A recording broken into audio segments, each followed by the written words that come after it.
akan membentangkan tugasan yang bertajuk Impak Ketidakpatuhan Etika Berpolitik kepada Keharmonian Integrasi Rakyat Malaysia. Kami dari Kumpulan 3 yang terdiri daripada saya, Muhammad Lutfi bin Syamsuddin, nombor matrik 2021809372. Nama saya Muhammad Rahimi bin Rosidi, nombor matrik 2021652818. Saya Muhammad Khairul Naim bin Muhammad Khairi, nombor matrik saya 2021809662. Nama saya Putra Aizam bin Azmi, bernombor matrik 2022-782-935.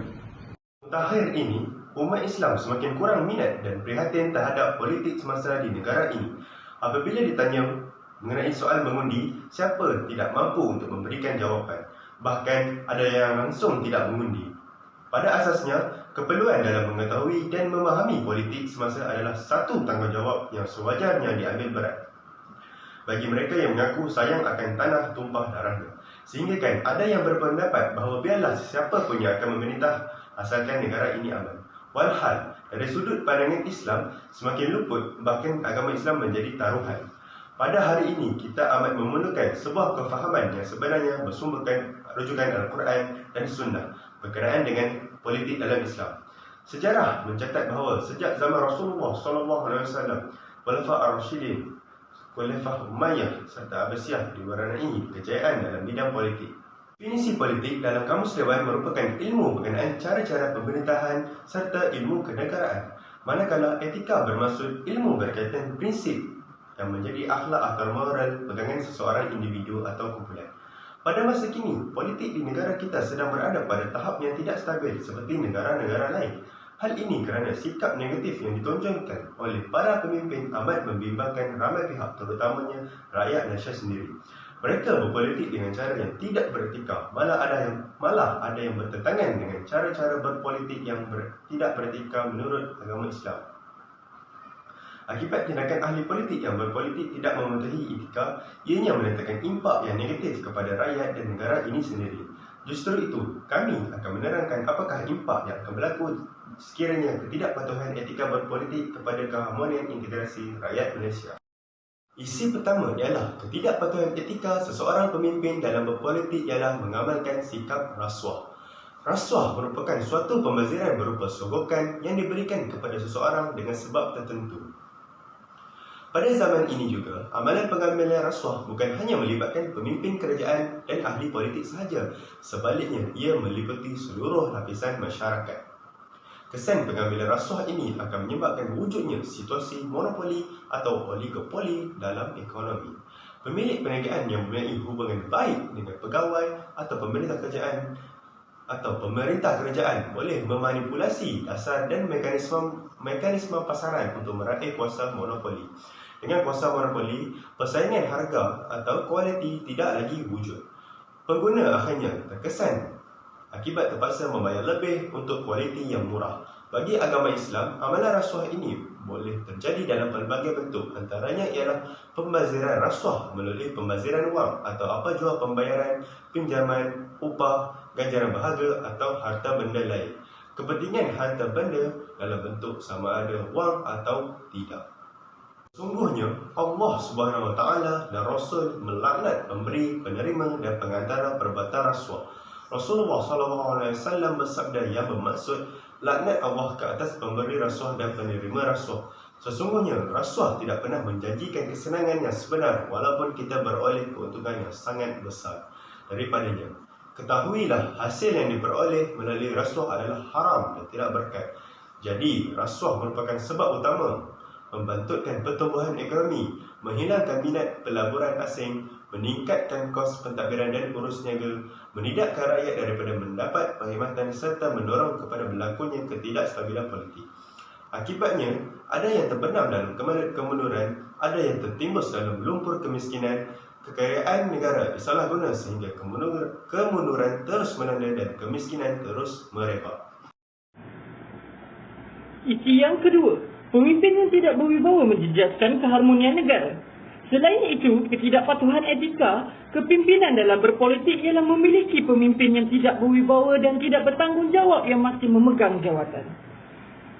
Sekiranya perkara ini berterusan, ia akan menyebabkan keharmonian negara akan terjejas. Sebagai contohnya, rakyat tidak mempunyai matlamat yang serupa dan dikongsikan bersama. Ini boleh menyebabkan keamanan negara, integrasi di peringkat wilayah dan kaum, hidup dalam harmoni, keadilan kerjasama sesama masyarakat dan dedikasi masyarakat kepada negara tidak dapat dipupuk serta disempurnakan dengan jayanya. Seperti mana yang kita tahu bahawa semua masyarakat inginnya keamanan dan keharmonian, namun menjadi sia-sia tanpa usaha daripada pihak pentadbiran negara untuk memupuk perpaduan dan integrasi nasional dalam negara. Sehubungan dengan itu, imej negara akan tercemar. Hal ini kerana negara-negara lain asyik membicarakan berkenaan negara Malaysia yang sedang dalam keadaan huru-hara, sama ada di dada akhbar maupun di kaca televisyen. Negara Malaysia di mata dunia dikenali sebagai negara yang mempunyai pelbagai kaum dan bersatu padu, dan dikenali sebagai negara yang tidak aman dan kacau bilau berikutan banyak masalah negara daripada segi ekonomi, politik maupun sosial.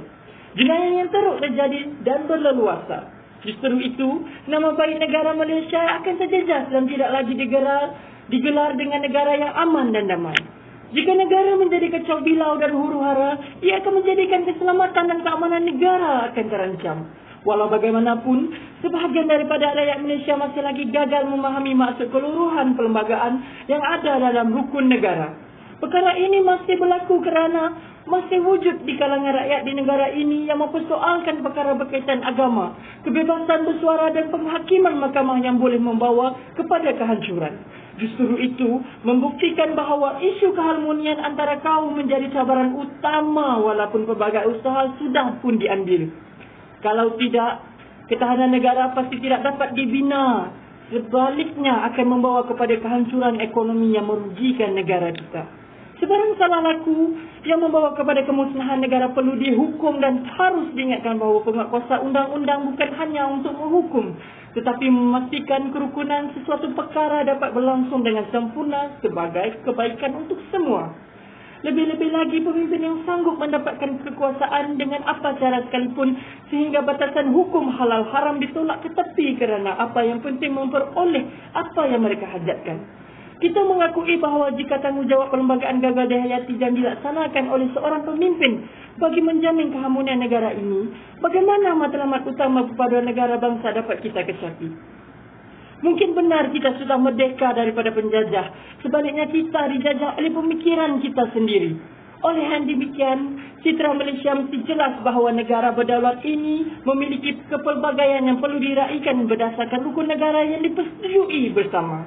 Malaysia baharu sepatutnya membina tauladan bagi mengukuhkan aspirasi perlembagaan kita bagi mencapai kesejahteraan dan keharmonian negara yang kita ingin. Isi ketiga ialah pemimpin yang tidak adil memberi kesan terhadap kestabilan politik.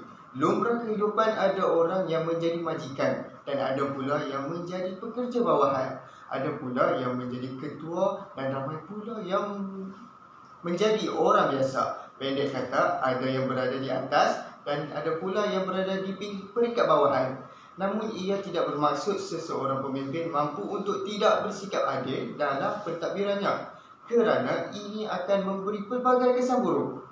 Hal utama yang sangat terkesan dari kepimpinan yang tidak adil adalah ketidakstabilan politik negara. Ia bukanlah sesuatu yang baharu di negara ini. Hal ini demikian akan menyebabkan pencakaran antara pemimpin tertinggi parti-parti yang ada di negara ini. Perpecahan dan pencakaran yang dilakukan juga akan mengakibatkan perpecahan perpaduan yang sudah lama terbentuk. Kita sudah tentu tidak mahu peristiwa 13 Mei kembali berulang. Ketidaksepaduan dan pergaduhan sesama rakyat dalam sesebuah negara memberi peluang kepada pihak ketiga untuk mengambil kesempatan atas kestabilan politik yang berlaku. Pihak ketiga ini berkemungkinan melakukan campur tangan dan mengambil alih sektor yang dirasakan memberi keuntungan kepada mereka. Pemimpin yang sebegini juga mampu mengugat ekonomi negara yang akan menyebabkan ramai pelabur-pelabur asing lari dari melabur di negara kita. Perkara sedemikian boleh mengakibatkan mata wang negara terus merundum dan jatuh lebih teruk daripada tahun 1998 yang pernah kita alami. Pemimpin yang tidak adil sudah tentu ingin menjaga poket sendiri dan juga mengamalkan kronisme di mana melindungi orang yang penting. Ini mampu mengakibatkan jurang ekonomi rakyat juga tidak sama rata. Yang miskin akan bertambah miskin, manakala yang kaya akan terus kaya. Suasana ekonomi yang tidak sihat ini mengganggu keadaan ekonomi negara tersebut dan barangkali menyumbang ke arah kemunduran negara dalam satu-satu tempoh tertentu. Namun jika pemimpin yang mengamalkan sikap tidak adil perkara-perkara yang tidak diingini terus menjadi lebih teruk, seorang ketua memikul tanggungjawab yang besar ke atas tiap-tiap individu di bawah kepimpinannya. Setiap keputusan yang dibuat perlulah adil kepada semua pihak dan jauh sekali menzalimi orang lain. Di akhirat kelak, setiap yang bergelar pemimpin, sama ada di rumah, di tempat kerja, kampung, bandar, peringkat nasional maupun global, semuanya tidak terlepas daripada persoalan dan penilaian berkenaan kepimpinannya.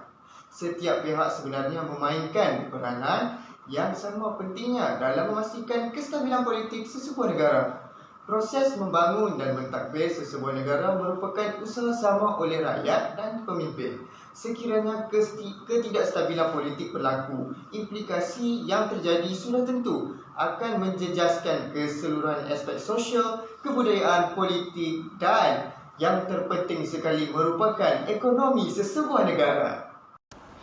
Isu yang terakhir ialah sikap pemimpin yang menyusahkan rakyat akan memberi impak yang tidak tenteram dan bebas kepada rakyat. Kepimpinan adalah amanah yang cukup berat syarat dengan tanggungjawab dan kewajipan. Ini selaras dengan kewajipan sebagai khalifah di atas muka bumi ini yang Allah kurniakan kepada manusia dengan misi membangun dan memakmurkan bumi yang terbentang luas ini. Kepimpinan itu bukanlah satu keistimewaan, sebaliknya adalah tanggungjawab yang cukup getir.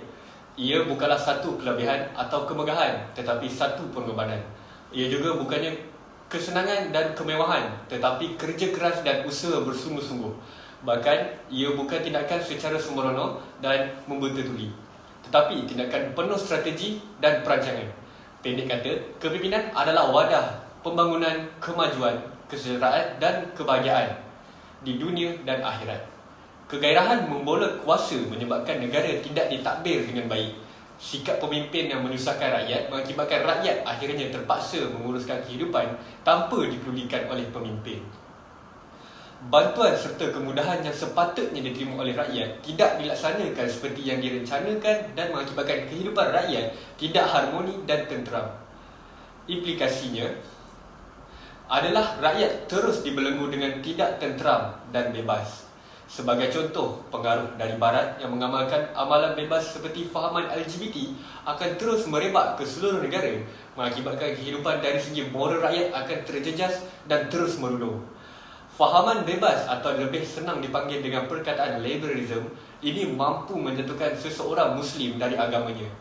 Fahaman ini mengakibatkan rakyat akan hancur dari segi sosial dan terdedah dengan pelbagai penyakit yang berbahaya. Sebagai contoh, penyakit yang akan meningkat adalah HIV.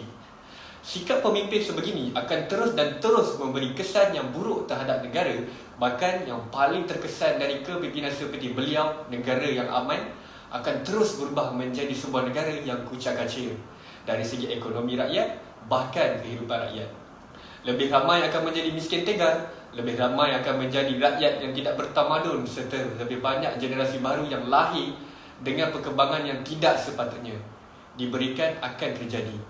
Perkara serius ini akan terus menghantui negara kerana dengan sikap pemimpin yang suka menyusahkan rakyat. Pemimpin yang perlu ambil peduli dengan menyediakan pelbagai kemudahan seperti yang sepatutnya kepada rakyat, serta membantu rakyat untuk terus berkembang dari masa ke semasa. Perkembangan yang positif dapat memberi pelbagai manfaat terhadap rakyat dan juga negara. Jika lebih banyak bantuan dan fokus pemimpin kepada rakyat, maka sudah tentu rakyat akan terus merasa bahagia dan aman. Selain itu, dengan berteraskan rukun negara yang telah dicipta oleh almarhum Tun Abdul Razak perlu menjadi asas dalam pembangunan perbanduan. Semua agama bebas diamalkan tanpa merosakkan moral rakyat serta generasi baharu. Juga wajib ditekankan lebih-lebih lagi orang Islam. Jika pemimpinnya buruk, maka rakyatnya juga akan dipandang buruk. Jika pemimpinnya bagus, maka baguslah rakyat dan pengikutnya.